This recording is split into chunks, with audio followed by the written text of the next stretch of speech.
বাংলাদেশের আসন্ন জাতীয় নির্বাচনকে সামনে রেখে আন্তর্জাতিক গণমাধ্যমে নতুন করে আলোচনায় উঠে এসেছেন বিএনপির ভারপ্রাপ্ত চেয়ারম্যান তারেক রহমান। যুক্তরাষ্ট্রভিত্তিক প্রভাবশালী সংবাদ সাময়িকী দ্য ডিপ্লোম্যাট এক বিশ্লেষণধর্মী প্রতিবেদনে তারেক রহমানকে বাংলাদেশের সম্ভাব্য পরবর্তী প্রধানমন্ত্রী হিসেবে উল্লেখ করেছে।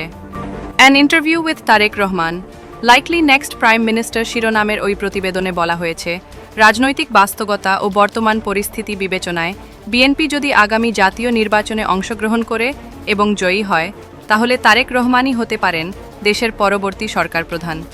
প্রতিবেদনে তারেক রহমানের রাজনৈতিক নেতৃত্ব, দলীয় প্রভাব এবং ভবিষ্যৎ পরিকল্পনা নিয়ে বিস্তারিত আলোচনা করা হয়েছে।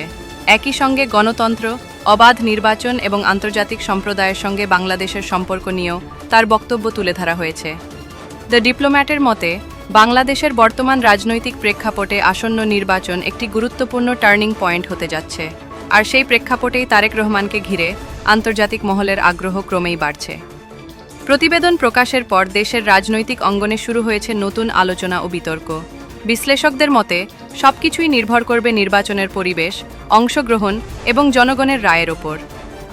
সব মিলিয়ে আন্তর্জাতিক গণমাধ্যমে তারেক রহমানকে সম্ভাব্য পরবর্তী প্রধানমন্ত্রী হিসেবে উল্লেখ করা বাংলাদেশের রাজনীতিতে নতুন মাত্রা যোগ করেছে।